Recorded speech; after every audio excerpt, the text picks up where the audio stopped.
Muchas gracias por continuar con el curso. Comenzamos el módulo 2 y creemos que es un buen momento para ofrecer un concepto de la productividad estratégica. Pero para entender qué es la productividad estratégica debemos desmenuzar los elementos que la componen. Comencemos con la productividad.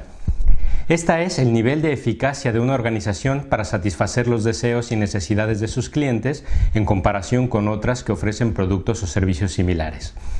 Es decir, la productividad define la facilidad o dificultad para cumplir con la misión de la empresa. Pero este concepto no se refiere solo a la organización de forma aislada. Si prestas atención, verás que también estamos hablando de otras organizaciones con las que hay que hacer una comparación para medir los niveles de eficacia. Por tanto, si hablamos de ser más o menos productivos que otra organización, hablamos entonces de otro concepto muy importante que es la competitividad. Si las organizaciones no son productivas, o mejor dicho, más productivas que sus competidores, entonces no hay productividad. O para ser más precisos, estamos hablando de una productividad incompleta. Porque alcanzar el grado más alto de productividad incluye necesariamente ser competitivos, y para ello debemos desarrollar una serie de estrategias que esbocen el camino a seguir en el mercado y convertirse y permanecer en él como una empresa rentable. Así que ya se ha introducido aquí el término estrategia, que es el siguiente elemento que compone la competitividad estratégica.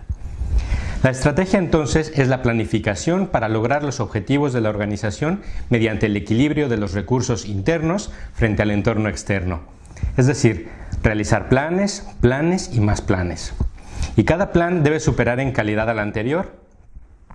Pero además, para planear hay un paso previo, y es el conocimiento de todas o al menos la mayoría de las variables que deben incluirse en el plan, tanto internas, es decir, la propia organización, como externas, es decir, del entorno, competidores, riesgos, mercado, etc.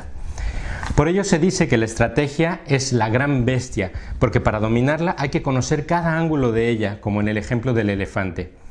Por tanto, no hay un único punto de vista que nos permita ver al animal entero. Debemos inspeccionar y conocer cada milímetro de él, especialmente los que no se ven a simple vista. La planeación y por tanto la estrategia requiere de una serie de análisis, previsiones, estudios y reflexiones realizados por los integrantes de la compañía que permitan obtener un rico escenario de negocio en el que se pueda desarrollar la estrategia más adecuada para la organización. Dicho lo anterior, podemos referirnos con más propiedad a la productividad estratégica, que es la planeación, organización, ejecución de tácticas de gestión humana para elevar las capacidades de producción de valor en bienes y servicios en un entorno de trabajo justo y en constante evolución para alcanzar los más altos niveles de rentabilidad. De momento dejaremos los conceptos hasta aquí, ya que le dedicaremos más tiempo y ejemplos más claros más adelante, aunque no queríamos dejar pasar la oportunidad para ir sembrando esta pequeña semilla. Y lo que hemos comentado ya nos da una ligera pista sobre la respuesta a la última incógnita planteada en el vídeo anterior. ¿Qué hacer cuando los niveles de evaluación de los empleados están por debajo de lo establecido en el registro de actividad profesional?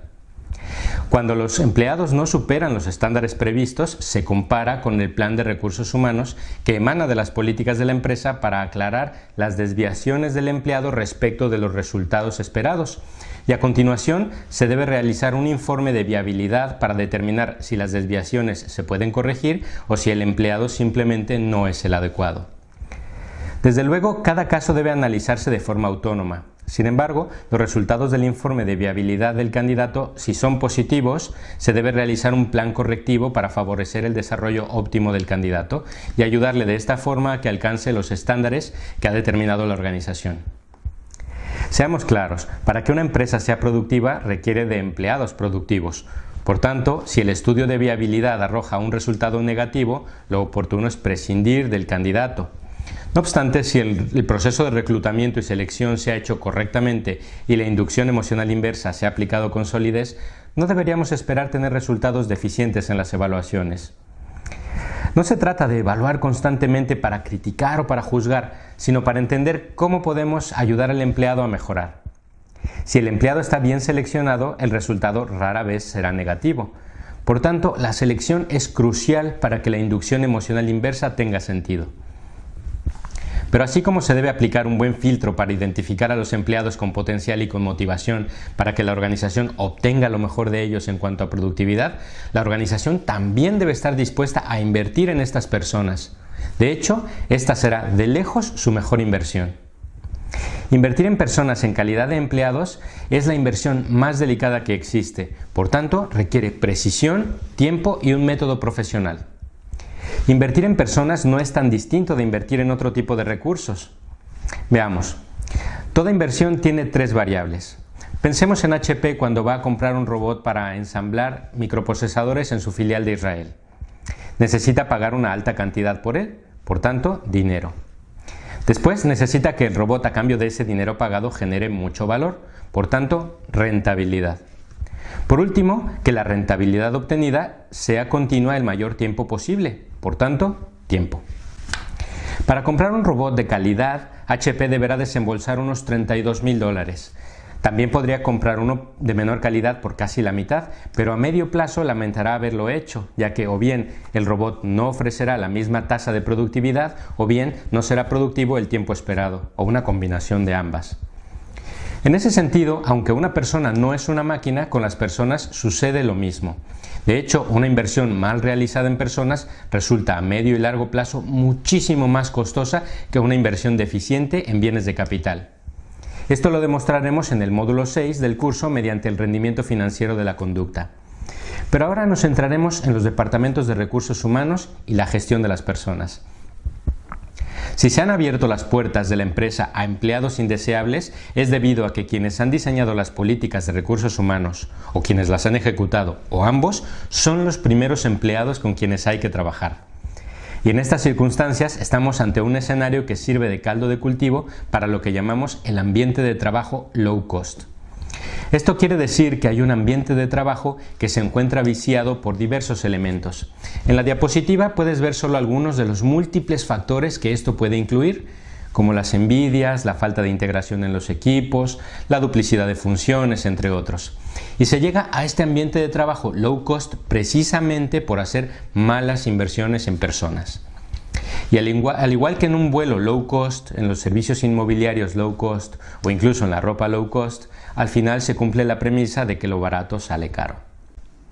Pero el problema no solo es que haya empleados low cost, ni otros que permitan, fomenten o patrocinen a estos, sino que los empleados con alto potencial, aquellos que muestran fidelidad por la empresa, terminan tan desgastados por las situaciones injustas dentro de la compañía que terminan o bien entrando en la dinámica low cost o bien abandonando la compañía en búsqueda de mejores condiciones.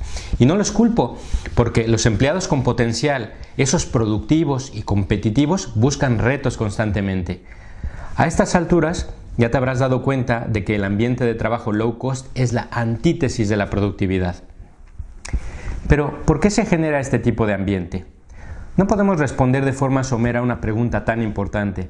Sin embargo, una cuestión fundamental es que quienes diseñan y ejecutan las políticas de recursos humanos no conocen el verdadero espíritu del papel que deben jugar en la empresa con las personas. ¿Cuántas veces no hemos sabido por familiares o amigos o hemos vivido en experiencia propia procesos de reclutamiento donde sentimos que la empresa nos hace un favor al recibir nuestro currículum o al aceptar hacernos una entrevista? Esto sucede por un error estratégico de enfoque, error que además es el germen del ambiente de trabajo low cost. Un ejemplo es que se trata a los candidatos con el mismo desprecio con el que algunos tratan a las personas que piden dinero por la calle. Lo que es importante que se comprenda, especialmente por algunos responsables de empresas, es que los primeros clientes VIP de las empresas no son sus clientes, son sus empleados. Este trato VIP se tiene que generalizar durante todo el tiempo que el empleado vive en la empresa, comenzando desde que solicita un puesto de trabajo de forma telemática o en persona y hasta que cesa su relación laboral por la circunstancia que sea. De hecho, en países más avanzados como Finlandia, Dinamarca o Alemania, a los candidatos se les denomina invitados. En alemán, por ejemplo, se les llama Einladen. Y como invitados gozan de un trato exquisito, aun cuando no han sido seleccionados. Incluso puede que jamás lo sean, y aún así el trato es el mismo. Cuando tú recibes un invitado importante para ti en tu propia casa, intentas por todos los medios que se sienta complacido, cómodo y especial. Le ofreces lo mejor que tienes para compartir, o al menos eso hace un buen anfitrión. Lo recibes con una sonrisa y lo despides de la misma manera, haciendo todo lo posible porque vuelva una vez más en el futuro. No le ha de faltar comida y bebida si le has invitado a comer y seguro que mostrarás tus mejores modales y la mejor de tus simpatías para que pase un rato inolvidable. Así se trata a un Bin Laden. Así se trata a un invitado. Así tratan algunos a los candidatos y empleados. Por desgracia, la mayoría de las organizaciones lo hacen de otra forma, especialmente con la alta demanda de trabajo debido a las infames tasas de paro provocadas por la crisis económica pasada, ya que la gente virtualmente está dispuesta a aceptar casi cualquier empleo a cambio de no seguir en el paro. Esto ha provocado que las empresas hayan perdido mucha calidad en el trato y muchas jamás lo han tenido. Cuidar estos detalles no es solo una cuestión teórica o filosófica, sino que es fundamental para atraer talentos, motivar a las personas y generar un efecto multiplicador que reduzca a su mínima expresión el ambiente de trabajo low cost. El ambiente de trabajo low cost se debe atajar desde el proceso de reclutamiento, evitando a toda costa no mostrar respeto por los candidatos, haciéndoles esperar, no respondiendo a una llamada o a los emails, o el clásico y hasta de mal gusto cierre de la entrevista con la frase «ya le llamaremos», que bien sabemos que nunca termina con una llamada. No hay nada peor que ser una empresa que no tiene palabra. No queremos decir que la empresa debe llamar al 100% de los candidatos que solicitan un puesto para decirles que no han sido seleccionados. Lo que afirmamos es que hay empresas que hacen las cosas con organización, propiedad e inteligencia. Unas pocas empresas responsables no prometen devolver una llamada para comunicar el sí o el no, pero lo que sí prometen es dar una respuesta por algún medio, por una razón que no es nada despreciable, el respeto por el tiempo de las personas. Una persona que busca empleo de forma más o menos activa y responsable normalmente puede estar incluido en más procesos de selección, además de sus actividades y responsabilidades en su vida diaria. Por tanto, esto debe tomarse en cuenta y respetarse. Muchos responsables anteponen el pretexto de que dada la carga de trabajo no es posible contestar a la avalancha de solicitudes y a la gran cantidad de peticiones de empleo, lo cual, como es evidente, es un pretexto generado por responsables del proceso que no son otra cosa que empleados low cost. De hecho, hay cientos de tecnologías en la actualidad, muchas incluso gratuitas, que permiten gestionar procesos de este tipo mediante la interacción constante con los candidatos y que cuentan con herramientas para facilitar procesos, generar autorrespuestas y administrar el tiempo de forma completamente automatizada. Por tanto, no hay pretextos. Si tienes curiosidad por comprobarlo, te dejo en la documentación del módulo un listado de empresas y organizaciones donde puedes realizar un proceso de selección y sentirás un seguimiento personalizado y digno de tu caso, aun cuando no te contraten.